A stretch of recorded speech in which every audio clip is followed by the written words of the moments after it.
వనదేవతలను మంత్రి శ్రీధర్ బాబు దర్శించుకున్నారు. శ్రీధర్ బాబు మనకు ఎంతమంది సార్ చెప్పండి, మేడారం జాతర ఎట్లాంటి ఏర్పాట్లు ఉన్నాయి, ఎంతమంది వచ్చారు ఏంటి?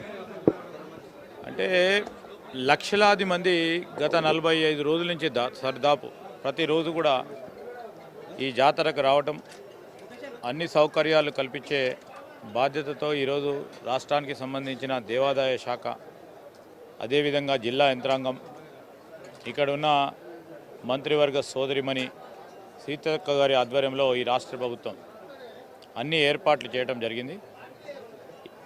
ఏ భక్తుడికి కూడా ఇబ్బంది రాకుండా తగు విధమైన జాగ్రత్తలు తీసుకోవటం.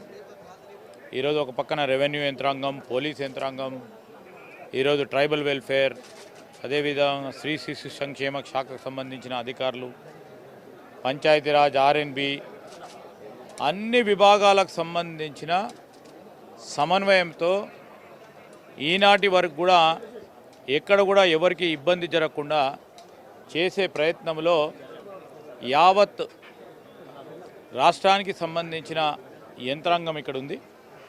అన్ని విధమైన సదుపాయాలు కల్పిస్తూ లక్షలాది మంది ఈ చిన్న గ్రామంలో భారతదేశంలోని ఒక పెద్ద జాతరగా పేరున్న ఈ జాతరకి కేవలం మన తెలంగాణ రాష్ట్రం నుంచే కాదు, ఇటు ఛత్తీస్గఢ్ కానీ, మహారాష్ట్ర కానీ, ఒరిస్సా కానీ, ప్రత్యేకంగా దేశంలో ఉన్న గిరిజనులకు సంబంధించిన ఒక ప్రధానమైన జాతర. దాంతోపాటు మన రాష్ట్రానికి సంబంధించిన అన్ని వర్గాల ప్రజలు 2 సంవత్సరాలకు ఒకసారి జరిగే ఈ జాతరలో పాల్గొనడం, ఈసారి ఇంకా అత్యధిక సంఖ్యలో జాతరకు పెద్ద ఎత్తున ప్రజలు కదిలి రావటం మనం అందరం కూడా చూస్తూ ఉన్నాం. జాతీయ హోదా అనేది ఇంకా పెండింగ్లోనే ఉంది, జాతరలకు జాతీయ హోదా అనే ఉండదు అని అంటున్నారు.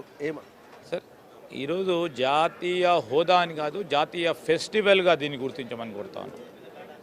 జాతీయ ఫెస్టివల్గా గుర్తించి నిధులు కేటాయింపు చేసి వీరికి కావాల్సిన రాబోయే కాలంలో సదుపాయాలు కల్పించే కార్యక్రమంలో ఇంకా పెద్ద ఎత్తున రాబోయే కాలంలో సదుపాయాలు కల్పిస్తే భక్తులకు ఉపయోగపడే ఒక కార్యాచరణ తీసుకోవచ్చు.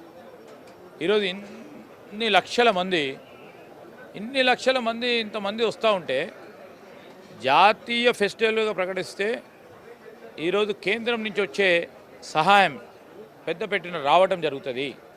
ఆ ఫెస్టివల్గా గుర్తించమని మేము కోరుతా ఉన్నాము. ఏదో విధంగా తప్పకుండా గుర్తించాలని మేము కోరుతా ఉన్నాం. సీఎం గారు ఎప్పుడు వస్తారు? ఇవాళ తప్పకుండా వస్తారు.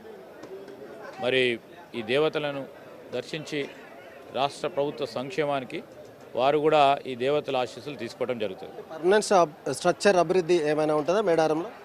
ఈరోజు ఇక్కడ స్థానిక పూజారులు ఉంటారు, గిరిజనులకి సంబంధించిన ఈ అంశం వాటందరితో కూడా సంప్రదింపులు చేసి ఇక్కడ కావాల్సిన సదుపాయాలు ఇంకా ఏ విధంగా దీన్ని పటిష్టం చేసే బాధ్యతలో వారి సలహా సూచనల మేరకే.